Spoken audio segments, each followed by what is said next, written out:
Yang sedang menyulam itu permaisuri dari musuh kita. Sekarang apa yang harus kita lakukan? Aku akan menyambar dia. Kalian jaga-jaga kalau sampai dayang-dayang itu mengganggu.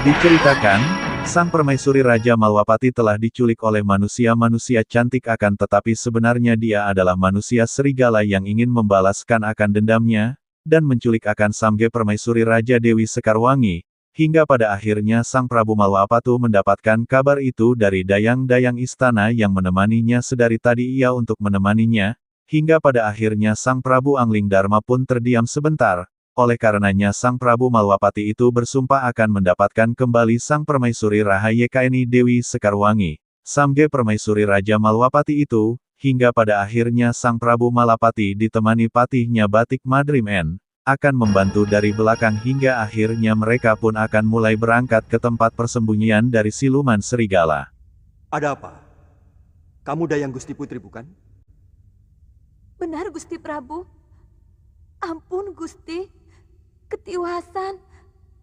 Gusti Putri diculik orang. Diculik? Kalau bicara yang jelas, jangan gerusa-gerusu. Ada 3 orang perempuan yang bisa terbang. Tiba-tiba melayang dan menyambar Gusti Putri.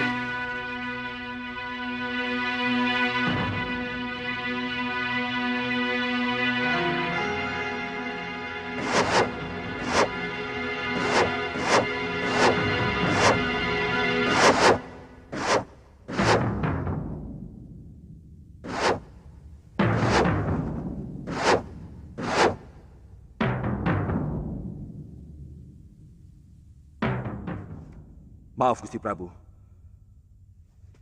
Hamba mohon diizinkan untuk bertindak. Mereka pasti orang-orang yang menaruh dendam kepadaku, Kakang Madrim. Aku curiga ini perbuatan siluman serigala. Gusti Prabu masih ingat di mana sarang mereka? Kalau tidak keliru, di Bukit Gua Siluman, Linggapura. Kalau begitu, hamba pamit Gusti Prabu. Aku segera menyusul Kakang. Katiwana dan Mayuda ikut aku. Yang lain berpamitan.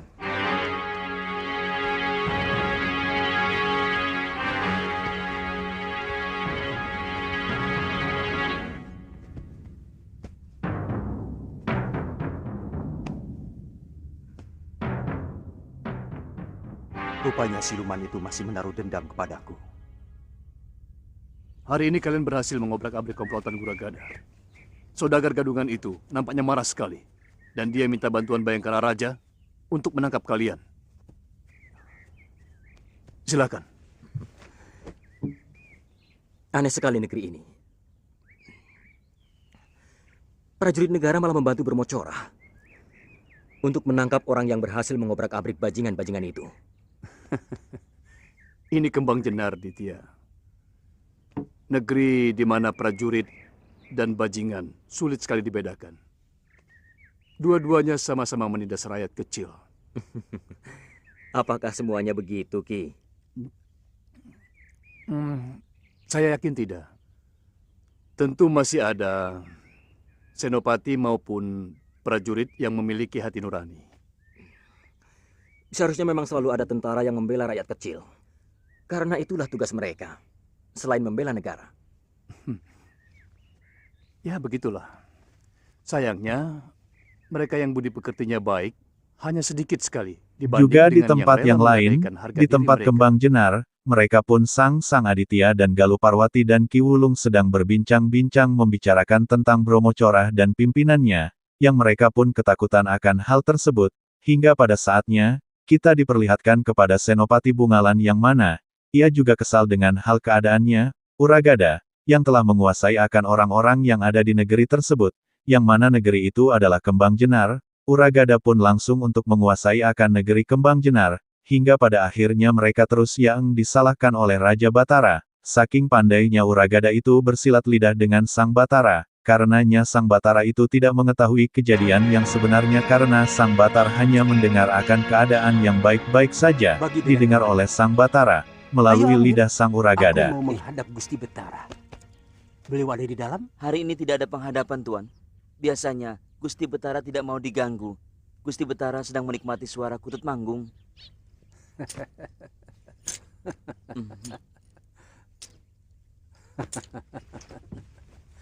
Kamu cukup melaporkan kedatangan Juragan Guragada. Beliau sudah tahu. Iya. Dia malah menuding kita bahwa kita tidak mampu menjaga keamanan.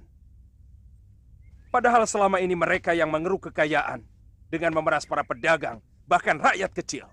Kakang Senopati, sebenarnya saya sudah sangat kesal dengan perilaku anak buah Guragada. Dari dulu mereka yang membuat onar. Mereka dengan licik membuat kerusuhan di tempat yang terpisah-pisah. Sehingga kita mendapat kesulitan untuk memadamkannya. Korban fitnah pertama dari Guragada adalah Patih Suradira. Dia disudutkan sebagai patih yang tidak mampu menjaga keamanan negara. Dan seluruh senopati dan narpati yang sudah disuap Guragada memusuhinya. Itu yang membuat sampai Gusti Betara mengusir Kakang Patih. Ya. Dan Guragada diam-diam menemui Gusti Betara, menawarkan jasa untuk bisa mengamankan Kembang Jenar dari kerusuhan dan keonaran yang sebenarnya mereka ciptakan sendiri. Kalau kedua perusuh itu tidak segera diselesaikan, pasti tidak akan ada lagi pedagang mancanegari yang mau berniaga di sini, Gusti Betara. Bukankah itu sudah menjadi tugasmu, Guragada? Betul. Tapi bagaimana mungkin hama bisa bertindak? Kalau Senopati Gusti malah sengaja melindungi mereka. Apa maksudmu? Senopati Bungalan telah membantu perusuh itu, sehingga banyak anak buah hamba yang tewas.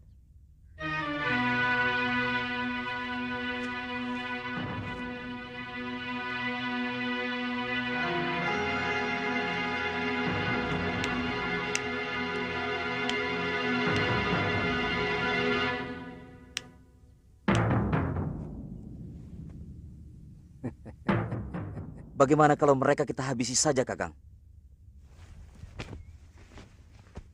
Dua pendekar yang menurut Guragada membuat keonaran itu, ternyata hanya menghancurkan anak buahnya saja. Sekalian saja kita hancurkan Bromocora itu.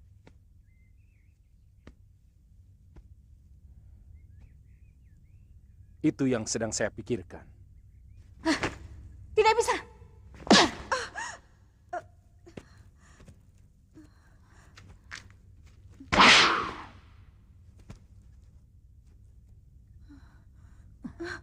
Suamimu telah mempermalukan kami.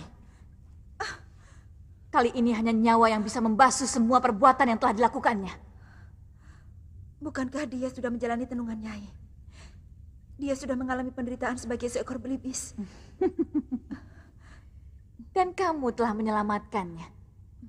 Maka kamu pun harus menerima semua Di hukuman. tempat lain di tempat Sang Angling Dharma, yang mana mereka sudah sampai ke tempat Goa Serigala yang mana Samge Serigala itu yang berbentuk serigala menyiksa Sang Permaisuri yang mana Sang Permaisuri dari Sang Prabu itu menyiksanya hingga saatnya Sang Siluman Serigala itu, dilihat oleh para punggawa Malwapati dan menyerang akan Siluman Serigala yang tiga itu, hingga pada saatnya Sang Angling Dharma bertarung dengan mereka, Sang Patih pun terkena sihir mereka, yang mana sihir itu dipatahkan oleh Sang Prabu Angling Dharma dan Angling Dharma menggunakan penangkalnya hingga pada akhirnya Sang Prabu Angling Dharma dapat Malwapati akan Sang Permaisuri Raja Malwapati.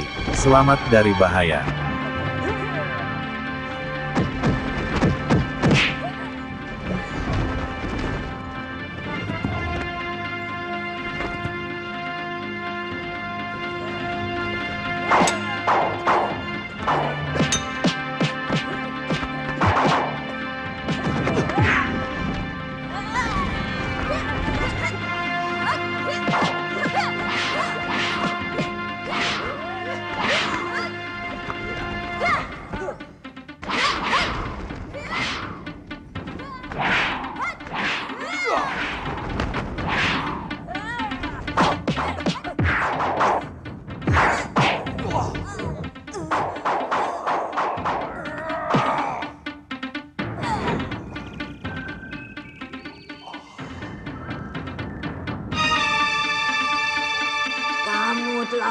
serbuk pemunah pikiran Kisana. Sekarang terimalah tununganku.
Kakang sudah siuman.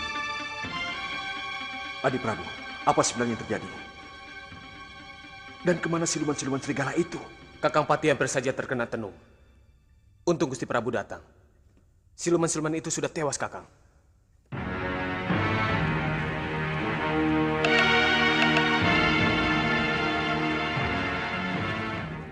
Jadi bagaimana? Saya tidak mengerti kenapa Senopati Bungalan bersikap memusuhi saya. Selama ini kita bisa bekerja sama dengan baik. Yang saya dengar, Senopati Bungalan tersinggung karena Tuan melaporkan seolah-olah beliau tidak bertanggung jawab dengan kejadian yang menimpa anak buah Tuan. Tidak benar itu, dia salah paham. Saya hanya mengatakan bahwa Senopati Bungalan mestinya segera bertindak. Itu saja. Mari, kita bicara di dalam. Yeah. Di tempat negeri Sang Batara yang mana itu kembang jenar, yang mana negeri tersebut, seorang udagara pun berlangsung menemui petinggi Senopati. Salah satu pejabat yang ada di sana ia mengutarakan keinginannya dalam hal ini dan menyogok dengan kepingan perak dan emas dan akhirnya sang Senopati itu silau oleh emas dan urak itu dan ia diminta menjaga rumahnya hingga pada saatnya sang Senopati itu pun langsung untuk menawarkan dirinya menjaga akan rumahnya dan dipimpin oleh sang Senopati sendiri, hingga pada saatnya sang Uragada pun menjadi senang, karenanya sang Senopati itu mengerti dan Uragada itu mengetahui akan terjadi sesuatu pada malam harinya, hingga pada saatnya sang Senopati itu bersembunyi dengan menjadikan dirinya sebagai pejabat yang korup. Kelihatannya kedua perusi itu seperti telik sandi, yang sengaja dikirim oleh negeri lain untuk menjajaki kekuatan kita. Kita? Atau mungkin hanya kalian?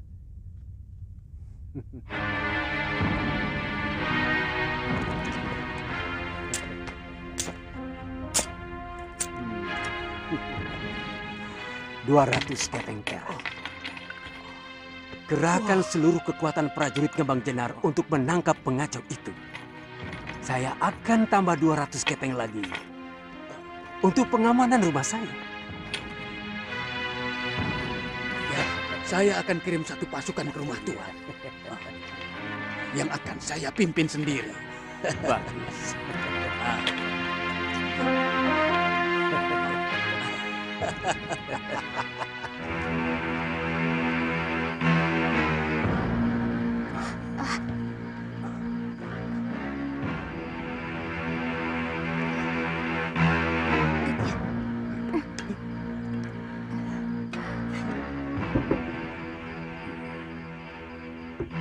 Mereka anak buah saya, Ditya.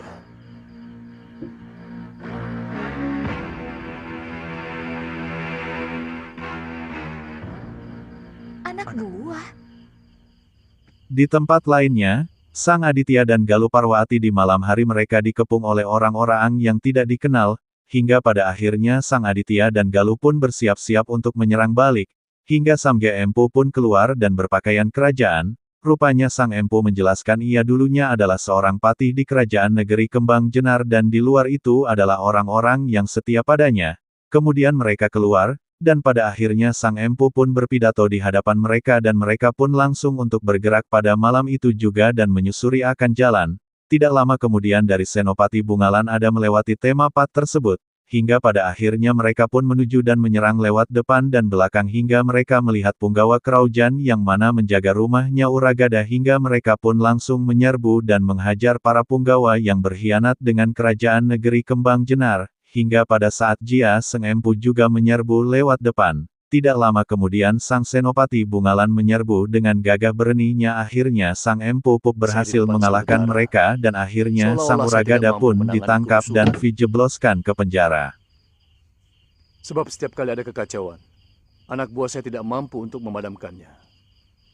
Sang Betara percaya, kemudian memecat saya. Jadi, apa memang Paman tidak mampu meringkus anak buah Guragada?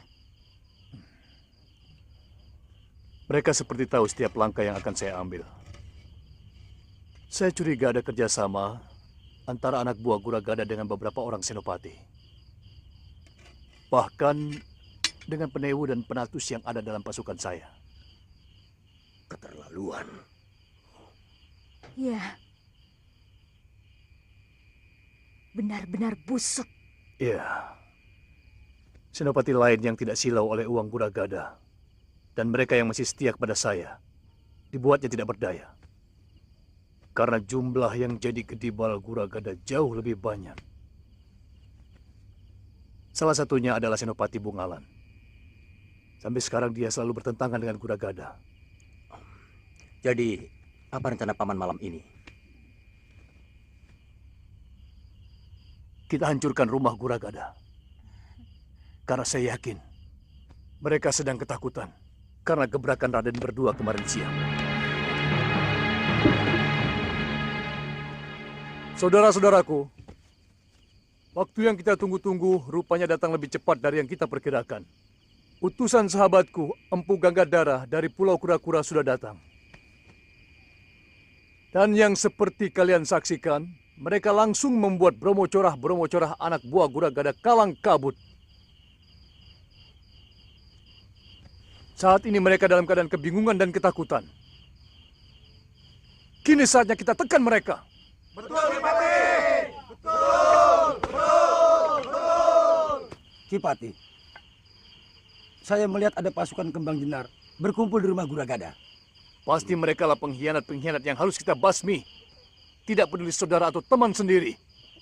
Demi tegaknya kebenaran di Kembang Jenar. Betul! Kita berangkat sekarang. Matikan obor.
Senopati Bungalan. Mau kemana mereka? Melihat arahnya, mereka mau ke rumah Guragada melingkar dari belakang. Jangan-jangan Guragada juga berhasil menyewa dia? Mungkin, tapi kita akan lebih cepat sampai ke rumah Guragada.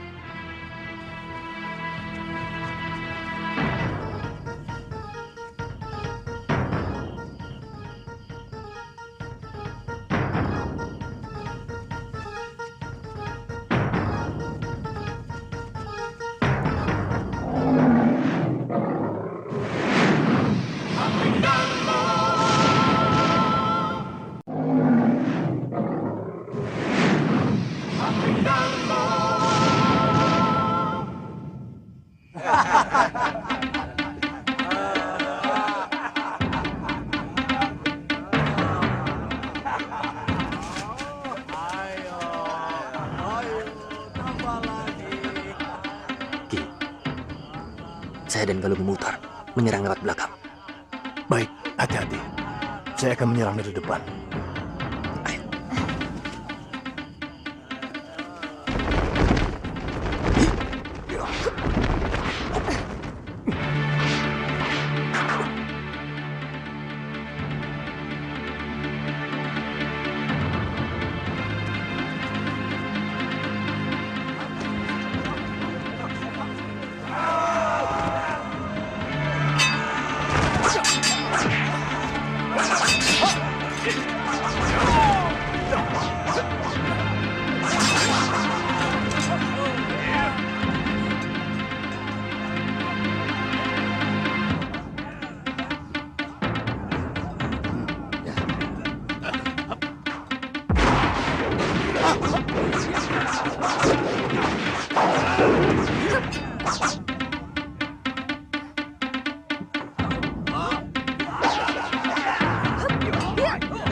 Patih Suradira? Ya, bagaimana ini? Siapa yang harus kita bela? Kalian heran aku masih hidup, Begundal Tengik? Berapa harga kalian untuk menjaga rumah Brahmacora ini? Jangan salah paham, Ki. Semua ini adalah tugas Gusti Betara. Kalian telah berkomplot dengan Guragada untuk menyingkirkan aku. Karena aku tidak mau dibeli oleh Brahmacora berkedok pedagang itu. Sekarang, lawan aku.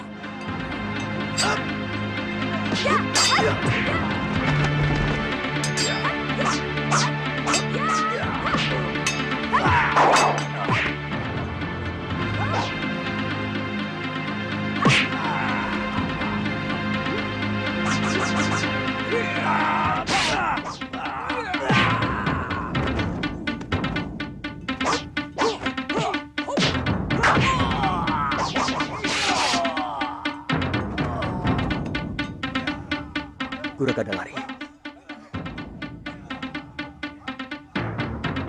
Tadi dia masuk kamar itu.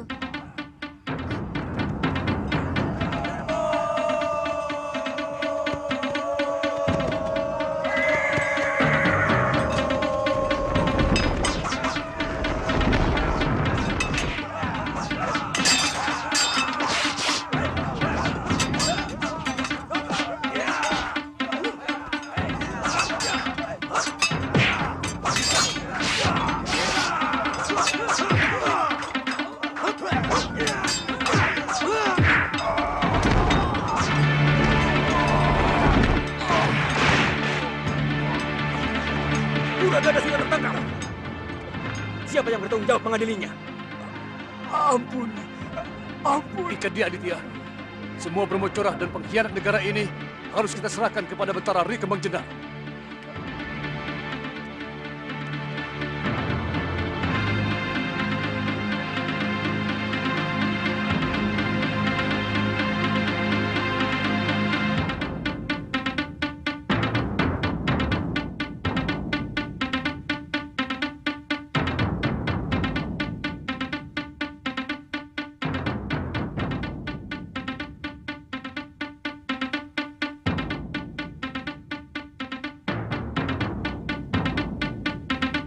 Di tempat yang berbeda, yang mana di istana sang raja pun merasakan kehilafan yang mana hilaf itu dikarenakan asanya sang Uragada yang terus-menerus merongrong telinga kiri Baginda Batara sehingga tidak bisa untuk melihat kenyataan karenanya pajak ditinggikan dan membuat sadar, ia berterima kasih kepada Senopati, pati lamanya dan juga pemuda yang ada di situ yakni Aditya dan perempuan itu yang bernama Galuh Parwati. Sang Batara berterima kasih yang tidak terhingga. Hingga pada akhirnya sang Baginda Batara pun menawarkan akan jabatan menjadi bayangkari kerajaan, akan tetapi, mereka menolak secara halus dikarenakan sang Aditya dan Gaku ingin menyusuri alam maya pada ini, hingga akhirnya inilah yang terjadi. Sang Raja tidak marah, dan tidak begitu memperdulikan itu karena sang Raja masih mengerti akan kehausan petualangan yang akan mereka alami saat ini, muda-mudi itu haus akan pertualangan.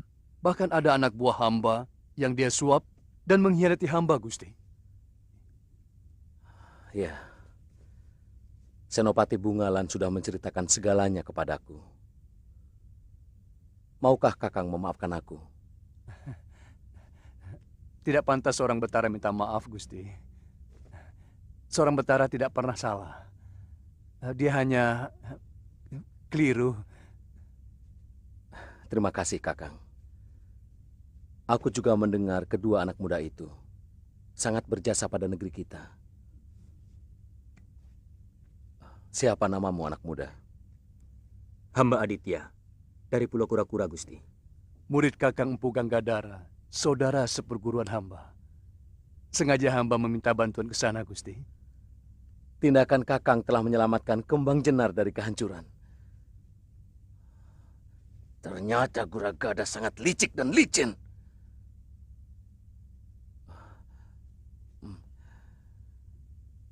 Kamu juga murid Empu Ganggadara? Bukan, Gusti Betara.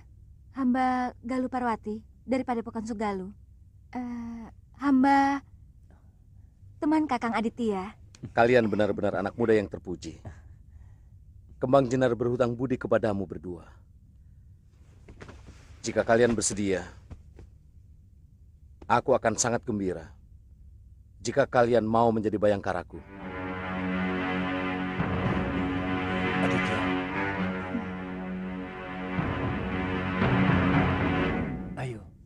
Ayo. Ampun, Gusti Betara.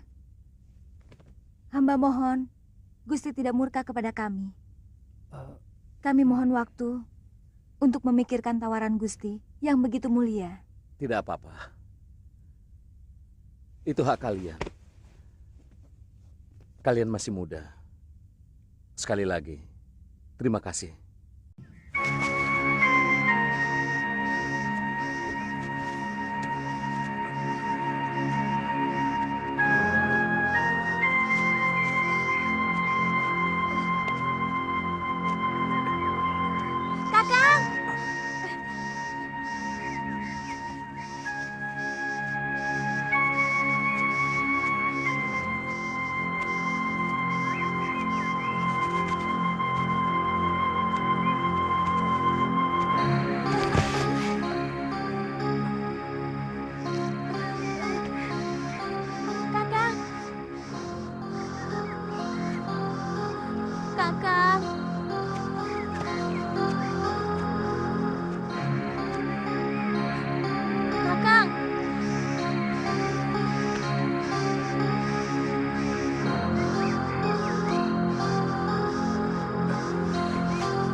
Di tempat berbeda kita diperlihatkan oleh Sang Sukiwa dan Kalyana Tantri.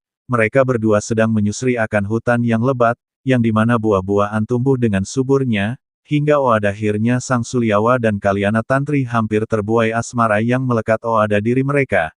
Hingga pada akhirnya, Sang Kalyana Tantri pun bertanya kemana mereka akan pergi. Suliwa pun tidak mengetahuinya dikarenakan ia mencari akan sang gurunya yang entah ada di mana hingga akhirnya pembicaraan itu membuat sang Kalayana Tantru pun marah kepada sang Sutiwa yang mana Suliwa meminta maaf dan lagi mereka pun melanjutkan perjalanan yang entah kemana sampai guru Suliwa itu mendapatinya. Kakang mau?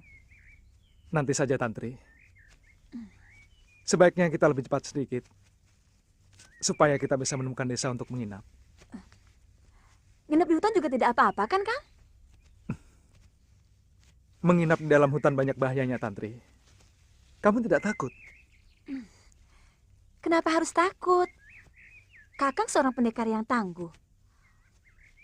Atau mungkin Kakang tidak mau melindungi saya? Iya. Bukan begitu.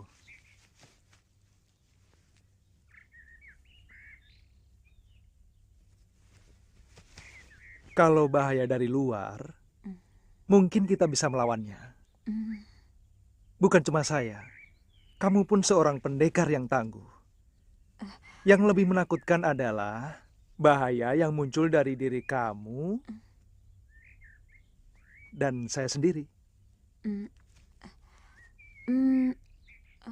Maksud Kakang? Hawa nafsu sering muncul dari dalam diri kita sendiri ketika sepasang manusia berada di tempat yang sunyi.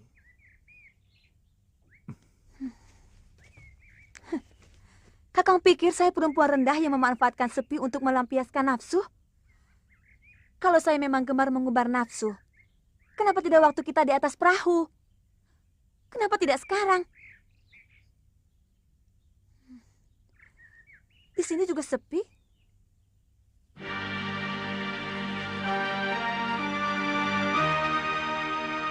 Maafkan saya.